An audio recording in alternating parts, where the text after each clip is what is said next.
They look expensive, but there is something off about them, and this is what this video is about. I have got 10 watches that aren't just overpriced, but are garbage with leather straps. We start with a brand that spent 5 years convincing an entire generation they understood minimalism. Stay until the end, because number 1 isn't just popular, it's the kind of watch people defend. Number 10. MVMT. MVMT launched in 2013. By 2016, it had sold over 1 million watches. By 2018, Movado Group bought it for $200 million. This is supposed to be a supposed story, but is it really? Their watches use a Miyota quartz movement, the same kind of movement you'd find in a bootleg watch. That movement is dropped into a case so thin it feels like the packaging was more expensive than the watch. The straps were leather in the loosest sense of the word. The hands were applied over dials printed to look like they cost more than they did. The whole object had the structural integrity of a gift shop souvenir that had been to the gym. What MVMT actually sold was an aesthetic idea. Clean lines, no date, two-tone color stories, a price that looked like a deal at $150 when compared to what it was imitating. The target was the person who wanted to look like they owned a Nomos or a Junghans, but had read neither name before, and it worked, magnificently. The crime isn't that MVMT made inexpensive watches. Plenty of respectable brands make inexpensive watches and present them honestly. The crime is that MVMT used the language of considered design, minimalism, and craftsmanship to dress up something that was none of those things. The case had no weight, the crown had no feel. The crystal scratched in weeks. You weren't buying a watch, you were buying a story about a watch, and the watch was the props department. $200 million. Movado didn't buy the watches, they bought the proof that a well-crafted narrative sells. The next entry is a phantom. It is the watch that built its brand on a postcard that was never sent. Number 9. Filippo Loretti. Filippo Loretti raised around $10 million on Kickstarter in 2016. The pitch was the kind of thing that works on crowdfunding. An Italian Renaissance watch, luxury for less, cutting out the middleman, watches as art objects at accessible prices. The Italian connection was the brand name and the narrative, and that's about it. The watches were shipped from warehouses with no particular Italian connection. The movements were ETA sourced through the standard channels. The cases were competent but not distinctive. The dials were reasonably executed. For a long stretch, the customer service operated through what the brand's own patrons described on forums as a script-reading pen pal experience. They form responses that acknowledge the problem while declining to solve it. The pattern was consistent enough that it earned its own vocabulary in the community. For the watch itself, there is nothing aggressively wrong. A Filippo Loretti sits on your wrist and keeps time. The design language is not offensive. The bracelet integration is acceptable. It is a perfectly serviceable object made from standard components and sold with a story the components cannot corroborate. That is the specific structure of this kind of deception. It operates entirely in the space between the promise and the delivery. The promise is that you found a secret, a beautiful Italian atelier the industry didn't want you to discover. The delivery is a watch built from the same parts catalog as the brand you were told you were escaping. The secret turns out to be a mailing list.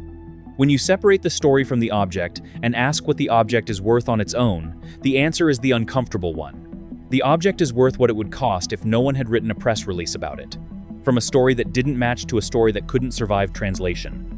Number 8. Vincero. Vincero has the language of legacy without the years to back it up. Crafted for the ambitious, a timepiece built for those who lead. The marketing copy sounds like a motivational poster that went to business school. The watches themselves are built around a Miyota movement, and the cases don't exactly feel luxurious. When the watch community started pulling Vinceros apart and posting the internals, the gap between the object and the aspirational story became very hard to look away from. To be clear about what Miyota is, it is a functional movement manufacturer, a citizen subsidiary, used by honest brands at honest prices. A Seiko 5 runs a comparable movement for under $100 and presents it without apology. Orient does the same at $150. Vincero runs one for $350 and calls the result a legacy piece. That's not the movement's fault.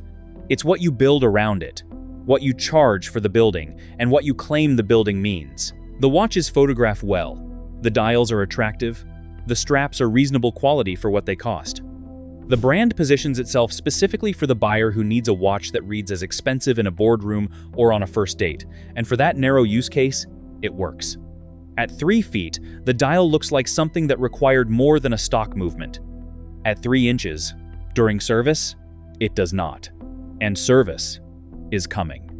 The owner of a Vincero who takes it to a watchmaker and sees the caliber number on the movement will learn more about the watch in 5 seconds than the brand communicated across its entire marketing effort. That moment of recognition is the product finally being honest. I have talked about fashion watches built on stories from 10 to 8. Now, let me tell you about the fashion watches built on leather belts. Number 7. Diesel MR. Daddy. There is a design philosophy embedded in the Diesel Mr. Daddy 2.0. The philosophy is, if you cannot make something good, make it big. The case is 57 millimeters across, with 4 subdials displaying time zones for cities you will almost certainly never visit, a chronograph you will almost certainly never use, and a leather strap wide enough to function as a weightlifting support. The watch weighs enough that you will notice it is there. That is the closest it comes to making a statement. What is inside all of that volume is a quartz movement, not a sophisticated quartz, a standard ETA-derived quartz caliber, functional, broadly sourced, found in modest watches from modest brands. Diesel isn't hiding this, but they are charging $400 to $600 for the case and strap and marketing surrounding it, and none of that is earned by the movement or the fabrication quality. The Mr. Daddy exists because fashion brands discovered that a section of buyers measure desirability by how much the watch dominates the wrist. Some products are designed to be noticed. The Mr. Daddy is designed to be impossible not to notice. That is a creative brief of a kind. What it is not is a watch. It is a wrist object, an accessory that has decided it is a statement and then declined to say anything. Diesel never claimed to be IWC. The watch is exactly what it says it is. The problem is that somewhere along the way, someone conflated dimension with substance and produced something that occupies enormous real estate while containing very little. Here is the thing about this list. We've covered fashion brands and Kickstarter plays and logo purchases. All of them are selling something their product can't back up, but they're doing it for a few $100s. The next 3 entries charge a great deal more, and the deception gets harder to spot. Which brand on this list surprises you most? Drop it in the comments. I want to see where this audience's line is. That said, let's get into the middle tier. Hundreds of millions of dollars spent on manufacturing a story about American identity. Number 6. Shinola Runwell. Shinola opened its Detroit watch factory in 2012 and told a beautiful story. The revival of American manufacturing. Jobs in a city that had been hollowed out. Watches made by American hands for American buyers who were tired of sending their money to Switzerland. It was compelling. Barack Obama praised the company. It became a symbol of urban renewal done right. In 2016, the Federal Trade Commission sent Shinola a letter. The investigation found that 100% of the components used in certain Shinola watches were imported. 100%. The quartz movements came from Ronda AG, a Swiss manufacturer that is a part owner of Shinola's parent company. The watch components arrived from Switzerland and Thailand. In Detroit, workers assembled those imported parts and applied the casebacks that read, "Built in Detroit." That is what happened. The brand's own founder didn't dispute the facts. He disputed the FTC's standard describing all or virtually all domestic content as almost unattainable. He's right that it's a high bar.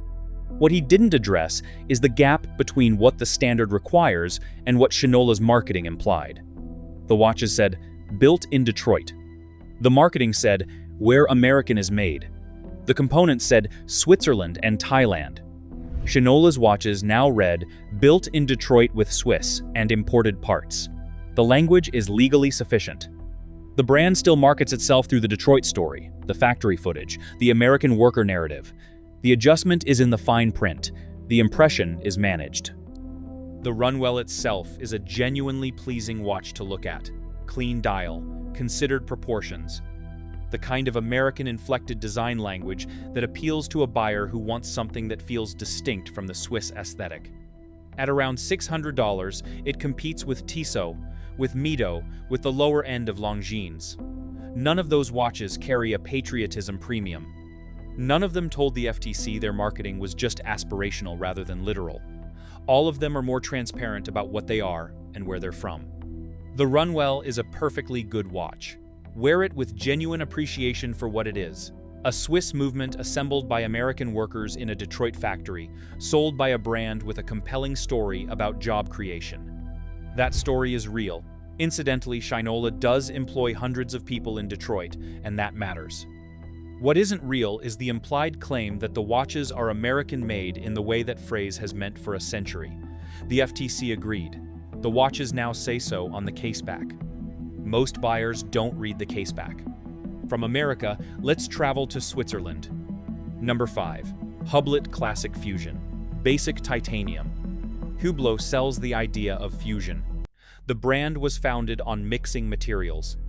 Rubber straps on precious metal cases, ceramic next to titanium, high complication movements in cases that look like they came from a sportswear lab. In its best expressions, Hublot produces watches that stand out. Well, not always. The Classic Fusion Titanium is not one of those watches that stand out. At around $10,000, the Classic Fusion runs the Hub 1110 movement, a base automatic that is not manufactured in-house by Hublot but sourced and branded. The movement itself is serviceable. The finishing is adequate. The Shin 556, which uses a similarly positioned movement and costs around $1,000, gives you more watches for less money and makes no pretense about it. The case is fine titanium. The dial is minimalist to the point of being nearly empty, a design that requires absolute confidence in execution to justify, and which the Classic Fusion pulls off inconsistently. The bracelet integration is not the brand's strongest work. Here is the catalog logic at work. When you get to the Big Bang Unico, there is something to show. An in-house column wheel chronograph movement, proper architecture, finishing that earned its position. The Big Bang costs more and justifies it. The Classic Fusion exists to bring buyers into the brand at a lower entry point while still charging enough to feel premium. That is a commercial function, not a watchmaking one. The person who buys the Classic Fusion is paying for the Hublot name on the dial and the case on their wrist. Both are real. The watch communicates status efficiently. If that's the transaction, it's honest. Put the Classic Fusion next to a $10,000 Grand Seiko with a spring drive movement or a $10,000 Metas certified Omega. Then ask which one earned its price in the caseback. The answer requires no expertise. It just requires turning the watch over. If Hublot sells its name without the movement to back it up, IWC's entry tier does the same thing and charges a legacy premium on top. Number 4. IWC Portofino. Entry 2026. IWC makes some of the most credible mechanical watches in Switzerland. The pilot's watch chronograph, the Portugieser, the Ingenieur. These are serious objects built by a serious manufacturer. The entry Portofino is not where that seriousness lives. The base Portofino runs the caliber 35111, a movement developed from an ETA 2892 base. At a 2892 is a reliable, broadly respected, widely distributed caliber that powers watches at many price points from many brands. Honest brands use it honestly. Tudor used the 2892 base for years and built watches around it at honest prices. The movement is not the problem. The problem is what IWC charges for the package around it. At around $5,000, the buyer has a right to expect finishing that reflects the house's capability.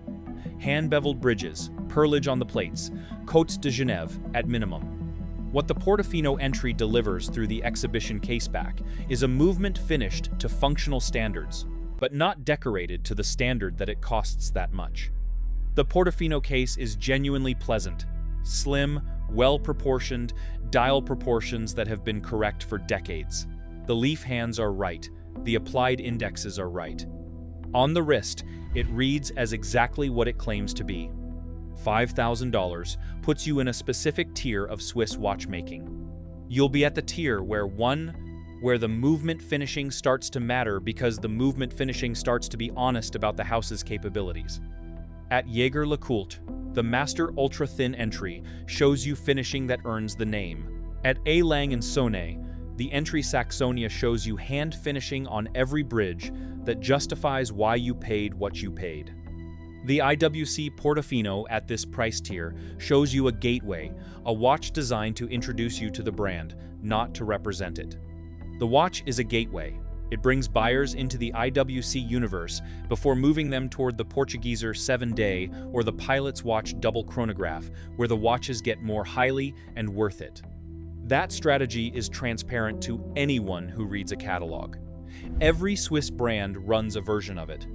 The buyer who knows the catalog buys accordingly. The buyer who sees IWC and assumes the entry price buys the entry experience. That buyer paid $5,000 to be introduced to a brand and received nothing the brand considers its best work.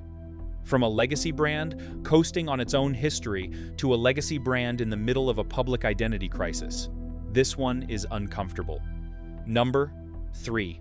Bremont Terra Nova, the Serato era. Bremont was founded by Nick and Giles English in 2002. The origin story was particular: a childhood crash, a passion for aviation, military connections, a commitment to British manufacturing that ran against every commercial incentive to outsource. The brand built its watches around a testing protocol borrowed from Martin Baker, the ejection seat manufacturer. Parts of each watch were required to complete a vibration and shock test cycle before the case was assembled. The DNA was specific, it was verifiable. The audience was loyal in a way that watch brand audiences rarely are. In May 2023, hedge fund billionaire Bill Ackman's investment brought in Davide Serato as CEO. Serato's track record was real. He helped develop the Tudor Black Bay, one of the most successful watch relaunches of the last decade. The brief was scale. Take Bremont from a beloved niche brand to a global luxury player. Reduce the price point to compete with Oris and Longines, and expand beyond the aviation niche that had limited the brand's ceiling. What arrived at Watches and Wonders 2024 was described charitably as a detonation. A new logo, the Wayfinder Compass Rose, which the community immediately compared to a United Nations emblem or a navigation app icon. A new collection, the Terra Nova, a cushion-cased field watch with no connection to anything Bremont had produced in its 22 years of existence. A repositioning from aviation heritage to land, sea, air exploration, so generic it could describe any watch brand. And a pricing strategy that moved the entry point from Breitling territory to Oris territory, simultaneously abandoning the manufacturing investment that had justified the previous prices. The financials underneath all of this were real. A £14 million operating loss in the English brothers' final year on revenues of £20 million. Something had to change. The question the community was asking wasn't whether change was necessary, it was whether this was the right change. Nick and Giles posted identical Instagram captions acknowledging the rebrand. They had effectively been erased from their own brand while technically still attached to it. The hardcore Bremont community, the people who had followed the brand through a decade of financial difficulty because they believed in the English brothers' vision, described the experience as watching a friend's face change. By 2026, the new Bremont was producing Terra Nova jumping hours, DLC-coded everything, and a Felix the Cat collaboration that put a cartoon character on the dial of a watch descended from Britain's most rigorous tool watch tradition. The brand that used to refuse to ship a watch that hadn't passed an ejection seat test was now partnering with NBC Universal for a limited edition cartoon collab, 500 pieces. The community's response did not require analysis. The Terra Nova itself is not an incompetent watch. The Solida movement inside the jumping hour is reliable. The 904L steel case is well made. The DLC finish is applied cleanly. None of that is the point. The original Bremont earned its price through specificity, specific heritage, specific testing, specific community. The Terra Nova is priced in the same territory while being generic in a way the English brothers would have rejected outright. That is the loss, not a worse watch. A watch with nothing to protect. There is a specific kind of grief in the watch community when a brand that meant something loses the plot. It isn't anger. It's closer to watching someone sell the family home and move into a flat that's nicer on paper but has none of the history on the walls. Bremont's new owners have a cleaner balance sheet to work toward. What they spent to get there is the reason people bought Bremont in the first place. Number 2 is the case of a watch that sold its identity for different reasons and was rewarded with exactly what it deserved. Number 2. Panerai Luminor Due. The Panerai story is one of the best in watchmaking. Florentine firm, Italian Navy contracts. Watches built for frogmen operating in the Adriatic. The oversized crown-protecting device, the device that defines Panerai's visual identity, was an engineering solution for divers who needed to operate the crown through thick gloves underwater. The cushion case was designed to be strapped to a wetsuit. These were instruments for people whose lives depended on the time. The Luminor Due is 42 millimeters, 8.8 millimeters thick, water-resistant to 30 meters. 30 meters is the lowest water resistance rating that watchmakers consider meaningful. It covers splashes and rain. It does not cover swimming. It does not cover a depth of 30 meters. It means the watch can survive accidental contact with water, not intentional contact. The original Luminor was rated to 300 meters. The Italian Navy frogmen who wore Panerais operated at depths where 30 meters of water resistance would have been a death sentence. The Due in Luminor Due means two in Italian, the reference to a second, thinner version. The Due was designed slim and light because contemporary buyers want slim and light watches. That is a legitimate market response. Fine. The watch looks like a Panerai. It sits on the wrist like a Panerai. At around $7,000 for the titanium version, it costs like a Panerai. But the crown-protecting device is the particular insult.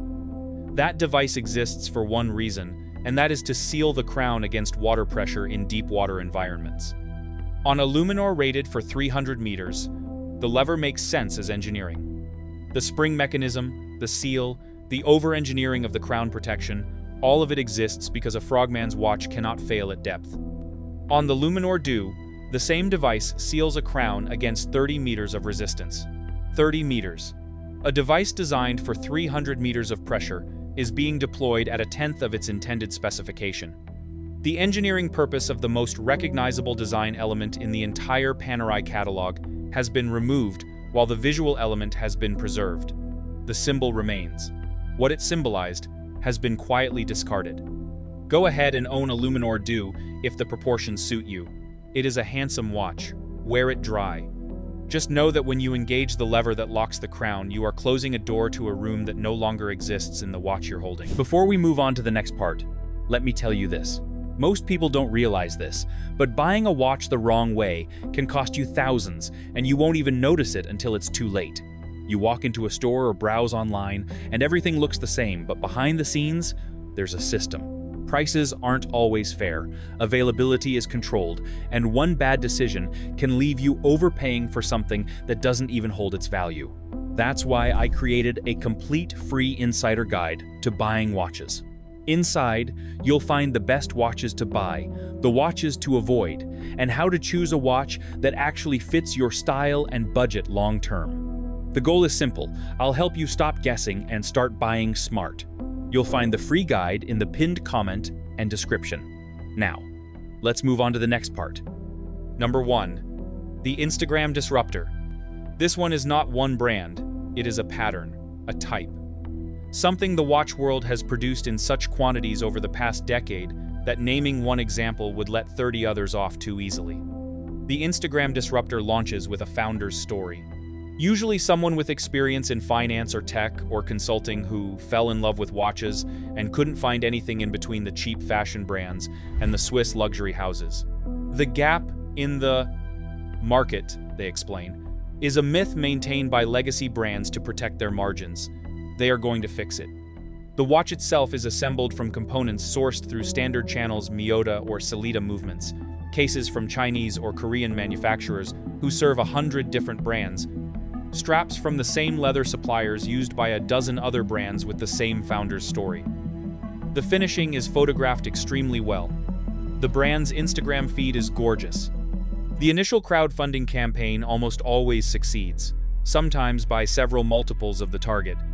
Then the watches ship. The crown feels like it was threaded by someone in a hurry.